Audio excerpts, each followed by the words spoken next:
Fala, nação rubro-negra, sou eu, Fabrício Lopes, aqui do nosso canal Resenha Rubro-Negra, trazendo para vocês, no horário de almoço, muitas informações sobre o Mengão queridão. Nesse vídeo aqui eu vou falar para vocês sobre o Flamengo e o Ceará, que jogam amanhã pelo Campeonato Brasileiro. Sexta rodada para o Flamengo, quinta rodada para o Ceará, que está na zona de rebaixamento. Quinta porque o Ceará teve o jogo da terceira rodada adiado contra o Fortaleza. Esse jogo vai acontecer no dia 1º/6, 1º de junho, daqui a pouco.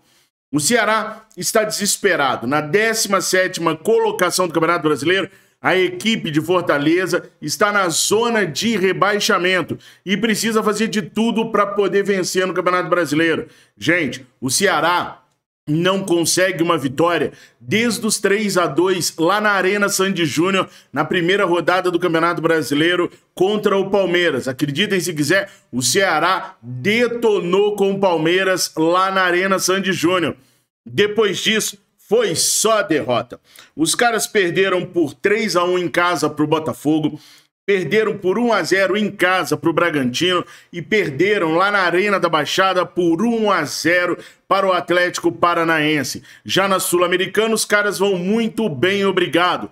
Os últimos jogos do Ceará na Sul-Americana foram uma vitória de 2-0 sobre o General Cabaleiro e uma vitória em cima do Deportivo Laguaira em casa no Castelão. Então os caras estão bem na Sul-Americana. O problema deles é no Campeonato Brasileiro. O Flamengo vai até esse jogo contra o Ceará cheio de problemas. Não entre os jogadores, não para a comissão técnica escalar os jogadores, porque, na verdade, daqui a pouquinho deve sair a lista de relacionados e os caras devem levar a força máxima para esse jogo contra o Ceará. Até porque corre o risco do Flamengo entrar na zona de rebaixamento caso não vença o Ceará. E um monte de coisas se desencadear a partir disso. É isso que eu vou falar com vocês nesse vídeo de hoje. O quão importante se tornou esse jogo contra o Ceará lá no Castelão, amanhã às 16h30.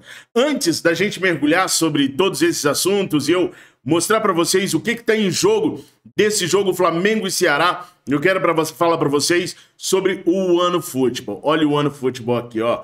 O OneFootball é o maior e melhor aplicativo de futebol do mundo.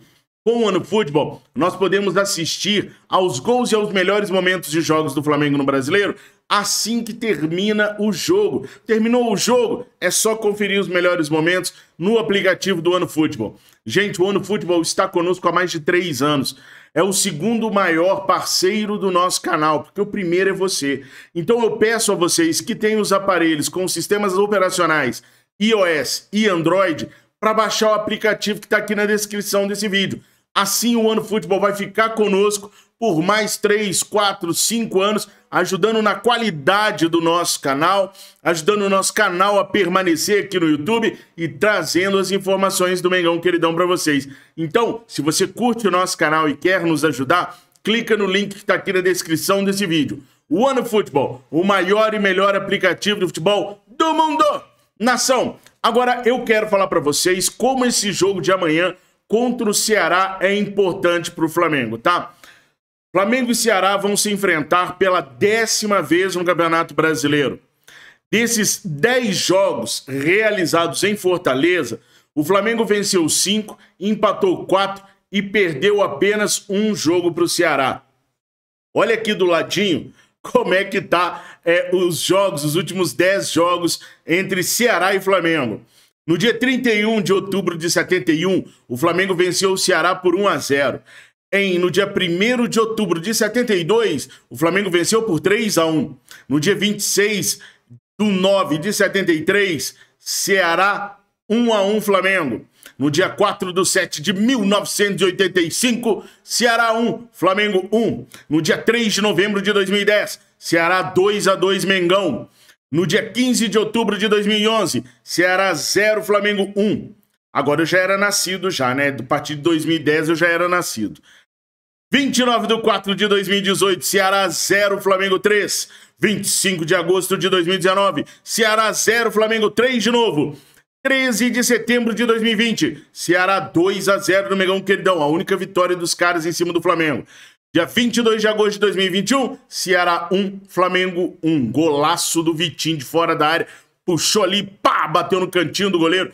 1-1. Primeiro gol foi no primeiro tempo daquele meia que eu gosto muito do jeito que ele joga. O Vinha marcou um golaço, uma enfiada de bola pra ele ali na direita do ataque dos caras, à esquerda da nossa defesa. O João Gomes deu uma dormida ali no momento de cortar o passe. Os caras enviaram pra ele chutou a queima-roupa no Diego Alves, fazendo 1-0. No segundo tempo, o Vitinho, no mesmo gol que o Flamengo sofreu, de fora da área, chutou no cantinho direito do goleiro e empatou o jogo. O Flamengo teve muitas chances para poder vencer esse jogo no ano passado. O Michael, inclusive, recebe uma bola do Gabigol sozinho, cara a cara com o goleiro dos caras, ele vai e chuta em cima do goleiro. Michael perdia gol pra caraca, hein? Ele era bom jogador, mas perdia um gol atrás do outro, tá doido. Bom, foram 16 gols marcados. Média nesse confronto, 1,6 gols por jogo. 8 gols sofridos pelo Mengão Queridão. Média de meio gol sofrido por jogo nesse confronto contra o Ceará. 4 jogos o Flamengo passou sem sofrer gols, jogando na capital cearense contra a equipe do Ceará. Esse é o histórico do confronto entre Ceará e Flamengo, que dá pra ver que tem um desequilíbrio pelo lado do Mengão Queridão. Por isso tem muita gente apostando nessa vitória do Flamengo amanhã contra o Ceará. Mas olha os últimos 2 confrontos, 20 e 21. 2019 foi aquele ano iluminado, 3-0 lá. Aí em 2020 já tomamos sapeca 2-0. 2021 já foi o empate. Como é que vai ser agora em 2022? 2020 nas mãos de Rogério Ceni, 2021 nas mãos de Renato Gaúcho, como será agora nas mãos do técnico Paulo Souza. Vamos voltar para aquela supremacia para a gente poder vencer de forma absoluta? Vai ser de forma econômica? Vai ser um empate ou vai ser uma derrota? O que você acha? Coloca aqui nos comentários, por favor, a sua opinião é muito importante. Os últimos 5 jogos do Flamengo e do Ceará, tá? Eu já até falei um pouquinho para vocês sobre os últimos jogos do Ceará, mas vamos lá, ó. Na Sul-Americana, o Ceará está imbatível. É o primeiro colocado do Grupo G com 12 pontos em 4 jogos. Ou seja, os caras ganharam todos os jogos da fase de grupos até aqui na Sul-Americana. 100% de aproveitamento. General Cabaleiro 0, Ceará 2. Aí pelo Brasileirão, Ceará 0, Bragantino 1. Sul-Americana de novo, Ceará 3-0, Deportivo Laguaira. Brasileirão, Atlético do Paraná 1, Ceará 0. Copa do Brasil, Ceará 2-0 na Tombense. Nos últimos 5 jogos do Ceará, 3 vitórias, 2 derrotas, 7 gols marcados, média de 1,4 gols marcados por jogo, 2 gols sofridos, média de 0,4 gols sofridos por jogo. 17ª colocação no Brasileirão, 3 pontos em 4 jogos. Primeiro lugar, Grupo G da Sul-Americana, 12 pontos em 4 jogos. Os caras estão 100% na Sula. O jogo da terceira rodada foi adiado contra o Fortaleza para ser jogado no dia 1º/6. O Mengão Queridão, como está o Mengão Queridão nas últimas 5 partidas? Flamengo venceu a Universidade Católica do Chile em Santiago por 3-2. Vencemos o Altos em Teresina por 2-1. Empatamos com Tajeres em Córdoba, na Argentina, por 2-2. Vencemos nada. Queria ter vencido, mas não vencemos nada. Perdemos para o Botafogo por 1-0 lá em Brasília e vencemos outro dia o Altos do Piauí por 2-0 lá em Volta Redonda no Estádio da Cidadania. Resumo da ópera, são 3 vitórias, 1 derrota e 1 empate, 9 gols marcados, o que dá uma média de 1,8 gols por jogo, 6 gols sofridos, uma média de 1,2 gols sofridos por jogo. 15ª colocação no Campeonato Brasileiro, 5 pontos em 5 jogos. Primeiro lugar, Grupo H, Libertadores da América, 10 pontos em 4 jogos, com 3 vitórias e 1 empate. Bom, vocês viram que há um desequilíbrio para o lado do Flamengo nesse confronto lá em Fortaleza entre Ceará e Flamengo. Mas perceberam também que nos últimos 2 anos esse desequilíbrio tem mudado. O Ceará tem conseguido igualar com a gente as forças, ganhando em 2020 e empatando em 2021. O Ceará, como eu falei para vocês, ele tá meio que desesperado, porque tá na zona de rebaixamento, não ganha de ninguém desde a estreia no Campeonato Brasileiro, e agora os caras precisam ganhar de qualquer jeito, até porque se eles vencem o Flamengo, eles fazem 6 pontos. Então esse jogo é um jogo de 6 pontos literalmente para o Ceará. Porque fazendo 6 pontos, eles ultrapassam o Flamengo, empurram o Flamengo para a zona de rebaixamento e dá uma aliviada, dá uma respirada. É nítido que o Ceará está apostando todas as suas fichas nas Copas, na Sul-Americana e na Copa do Brasil, onde eles vão muito bem. Mas os caras sabem que há uma limitação, sabem que eles podem ir até um determinado momento na Sul-Americana, até um determinado momento na Copa do Brasil, e é importante se manter na Série A, justamente por causa da renda, do que vai ser arrecadado de dinheiro para os caras. Então eles não podem se descuidar também do Campeonato Brasileiro. Isso torna o jogo extremamente difícil. Olhando sobre o ponto de vista do Mengão queridão, esse jogo é bom para o Flamengo. Como tem um retrospecto muito bom para o lado do Flamengo, são 5 vitórias, 4 empates e apenas uma derrota, o técnico Paulo Souza pode ver nesse jogo o caminho para tentar fazer as pazes com a torcida rubro-negra. Depois desse jogo contra o Ceará, serão 5 jogos no Rio de Janeiro, 5 jogos em casa, com o apoio da nação rubro-negra. Ou não. Se o Flamengo vence esse jogo contra o Ceará, obviamente que o próximo jogo do Flamengo contra a Universidade Católica pela Libertadores, no Maracanã, dia 17, ainda vai haver algum resquício de cobrança. Mas se o Flamengo engata 2 vitórias, isso é chave. Se vence o Ceará e vence a Universidade Católica, já para o terceiro jogo as coisas devem ser amenizadas. Por 4 jogos, pro quarto jogo também e pro 5º jogo mais ainda. Ou seja, essa série que o Flamengo tem de jogos pode deixar o técnico Paulo Souza em uma boa situação para terminar pelo menos o ano pelo Mengão queridão. Porque se ele passar bem por esses 5 jogos, a diretoria rubro-negra obviamente vai desistir da ideia de demiti-lo, porque a torcida vai se acalmar. É uma tendência da torcida se acalmar. E aí as coisas vão sendo levadas até que se aconteça uma eventual desclassificação ou, quem sabe, para nossa sorte, para o nosso orgulho, para a nossa vontade, o ganho de títulos. Aí tudo fica mais tranquilo para a sequência do ano, né?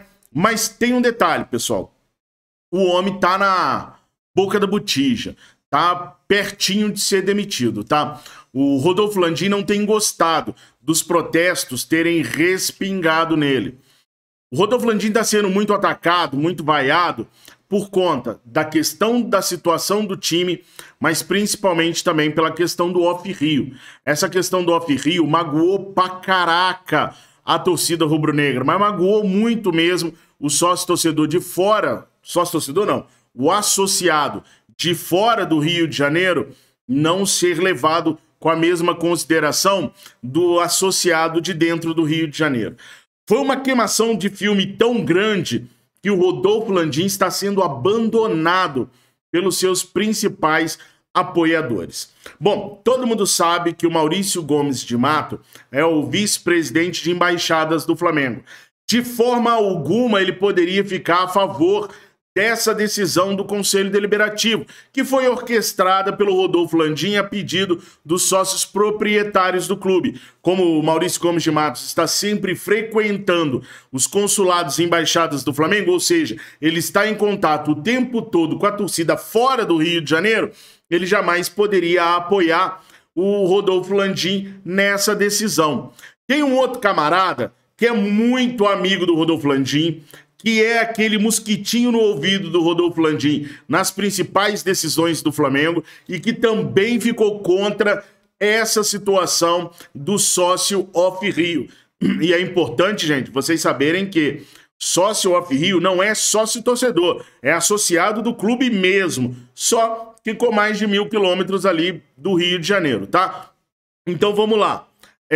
Esse parceiraço do Rodolfo Landim, que agora está contra ele, é o Luiz Eduardo Batista, o BAP. A gente quase não ouve falar mais no BAP, né, nação? Isso porque o BAP está trabalhando direto com os conselhos. Ele está trabalhando perto daquelas pessoas que podem o eleger na próxima eleição. A ideia de continuidade dessa gestão deles é de 30 anos. se perpetuarem ali, trocando, alternando entre eles ali por 30 anos. Obviamente que o BAP trabalhou junto com o Rodolfo Landim para superar as expectativas dos associados, que são aqueles associados que compraram a cota de proprietário do Clube de Regatas do Flamengo e que não queriam a abertura do sócio off-Rio para geral. Só que o seguinte, a medida foi tão impopular, mas tão impopular, que a coisa tá vindo numa onda de fora para dentro, que eu já havia dito para vocês que funciona assim. Quem acompanha os nossos canais sabe que eu falo que tudo funciona de fora para dentro no Flamengo e não de dentro para fora. Eles podem até tentar vir de dentro para fora, mas funciona mesmo é o de fora para dentro. Bom, funciona assim. Eles tomaram uma decisão lá. A torcida julga aqui do lado de fora se essa decisão foi certa ou se foi errada. Se foi errada, a torcida empurra um caminhão de crítica para cima dos conselheiros. Os conselheiros, acuados sem terem o que fazer, empurram essa onda para a diretoria do Flamengo, que acaba tendo que mudar aquela decisão. E a notícia boa é essa. Já há um movimento dentro do Flamengo para cair com essa determinação, para anular essa determinação, havendo uma outra reunião e possibilitando o número ilimitados de sócios off-Rio, assim como são com os associados dentro do Rio de Janeiro. Então, se a onda de revolta continuar, se as críticas mais do que merecidas continuarem sobre essa situação do off-Rio, os caras vão ser obrigados a mudar isso, porque a medida foi impopular demais. Impopular do tamanho de fazer com que o BAP fizesse um teatrinho para ficar contra o Rodolfo Landim. É um teatrinho, todo mundo sabe que é. Ele é fechado com o Rodolfo Landim, até porque ele quer continuar no poder no Flamengo. Então eles são fechados. Mas eles precisam dizer que não gostou, ele, né, especificamente o BAP, precisa dizer que não gostou da medida, porque tá vindo essa avalanche de críticas de fora para dentro, tá afetando dentro. Então, se ele quer ser candidato, ele tem que fazer esse teatrinho de que não gostei, que foi uma medida ridícula do Rodolfo Landim, mas a gente sabe que no final das contas, lá nos bastidores, ele orquestrou tudo em conluio com o Rodolfo Landim, com o Marcos Braz e com as outras pessoas mais que tinham interesse nessa situação. Ah, mas o Braz é de futebol, por que o Braz tem interesse nisso? Porque foi um esquema de uma mão lava a outra. O Braz estava correndo risco de ter que se licenciar do Flamengo ou se afastar do cargo, porque ele quer se candidatar a deputado estadual. E aí, tinha uma outra votação no mesmo dia, que era a votação para saber se os associados que exercem poderes no Flamengo, se eles poderiam concorrer e participar da vida pública ou não. Caso fosse votado não, o Braz ia ter que se licenciar e deixar o cargo do Flamengo. Então uma mão lavou a outra. O Braz ajudou na questão dos associados proprietários e o Landim e o resto da turma ajudou o Braz na questão da vida pública, do trabalho na vida pública. Ficou elas por elas, duas medidas que a nação rubro-negra não aceitou e tudo tá respingando agora em Rodolfo Landim, porque na hora que o barco começa a afundar, os ratos são os primeiros a saírem correndo. E é o que está acontecendo, cada um tá se preocupando consigo próprio e tá deixando meio que o Landim sozinho tomando os catiripapos. Daí uma das maneiras do Rodolfo Landim parar de tomar esses catiripapos é ele fazendo a vontade da torcida em pelo menos uma das exigências, que é a troca de treinador. O Rodolfo Landim foi no estádio lá da Cidadania achando que ele ia passar em branco, que ninguém ia estressar com ele, que ia ser tudo tranquilo, e o pau cantou. Todo mundo estava criticando ele ouvia o tempo todo críticas a ele não conseguia assistir o jogo de boa. O Marcos Braz também estava no estádio da Cidadania, mas vocês chegaram a ver a fuça do Marcos Braz? Vocês viram o rosto do Marcos Braz por lá? Não, por quê? Porque o Marcos Braz é cria velha do futebol, já sabe muito bem. Vestiário, cabine, cabine, vestiário, vestiário, ônibus, ônibus, cabine. É só isso. Não transitou por lugar nenhum que os torcedores pudessem ver. Ainda assim teve seu nome lembrado pela torcida lá do Estádio da Cidadania, que mandou um recadaço para ele em coro, cantando nas arquibancadas. Mas ele está se protegendo. A gente não vê o Braz dando entrevista mais, a gente não vê o Braz passando com um charutão imponente, poderoso. Tem muito tempo que ele não vai no Twitter fazer uma graça, ele tá ficando quietinho porque ele sentiu que a batata dele assou e assou pra caramba. Então esses dois, Rodolfo Landim e Braz, estão conversando muito nos últimos dias e eles até chegaram, como eu falei no vídeo hoje mais cedo, a sondar o Leonardo Jardim. Só que o Leonardo Jardim não viu com bons olhos assumir uma equipe no meio da temporada. É bem verdade que não foi o Braz que ligou, não foi o Bruno Spindel. Se chegar o momento de um desses dois fazerem o contato com o Leonardo Jardim, é claro que eles têm um poder de convencimento muito maior do que o Centro de Inteligência e de Mercado do Flamengo, que, segundo eu apurei, foi quem fez a ligação para o Leonardo Jardim. E eles podem acabar convencendo o Leonardo Jardim de vir. Mas, a princípio, ele não vê com bons olhos pegar um time no meio da temporada, ainda mais com o histórico que o Flamengo tem, de demitir técnicos a cada 4, 5 meses. Então, se ele pega o Flamengo agora, nesse rolo danado que tá, não consegue implementar suas ideias até o final do ano, no final do ano mesmo ele é mandado embora. Então não vale a pena para eles pegarem um projeto no meio do ano. Eles preferem pegar no início do ano, porque aí eles garantem o taco deles e acabam achando que podem fazer um trabalho consistente para poder ficar um ano inteiro. É essa a batida que tá rolando agora. Então eles viram que eles vão ter muitas dificuldades para substituir o técnico Paulo Souza. Então o que tá rolando hoje é o seguinte: os caras estão torcendo para que o Paulo Souza vença o Ceará como nunca torceram antes na vida. É final de campeonato para eles. Porque se o Paulo Souza vence o Ceará, depois empilha vitória contra a Universidade Católica, vitória contra o Goiás, vitória em casa, aí as coisas vão abaixar, a tensão vai baixar e eles vão conseguir levar o Paulo Souza até mais longe. Agora, se vem uma derrota contra o Ceará, a panela de pressão estoura e aí eles estão no vidrinho. Aí eles estão completamente enrolados, na falta de não poder falar o que eles estão de verdade. Então hoje, sexta-feira, 13, o Paulo Souza não cai. Pelo menos não deve cair. Ele vai viajar com a equipe Ceará. Agora, a partir de domingo, aí a conversa é outra, aí as coisas mudam de figura. Se ele vencer, ele ganha um suspiro. Se ele perder, aí é o que Deus e a nação rubro-negra quiserem. Você aposta em quê? Numa vitória contundente para cima do Ceará? Numa vitória magra para cima do Ceará? Numa derrota ou num empate? Coloca aqui nos comentários. Vocês escolheriam quem para próximo treinador do Mengão Queridão? Eu tenho ouvido muitas pessoas falarem de Carlos Carvalhal, porque o contrato dele termina agora. Mas, gente, tá assim de clubes atrás do Carlos Carvalhal na Europa, tá?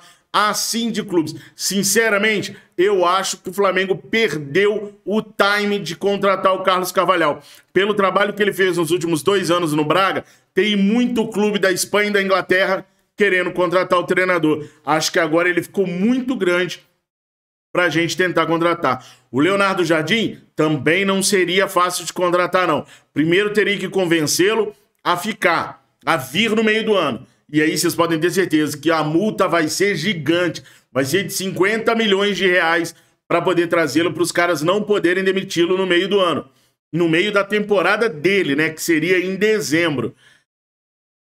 Tá difícil a situação pro Mengão Queridão. Comenta que eu quero muito ver a opinião de vocês. Não esquece de baixar o aplicativo do OneFootball, de deixar o seu like. Se você gostou do vídeo, mas não é inscrito no nosso canal ainda, bora se inscrever, dá essa moral pra gente. Quanto mais você se inscreve aqui no Fla Nação VP, maior a vida útil é do canal.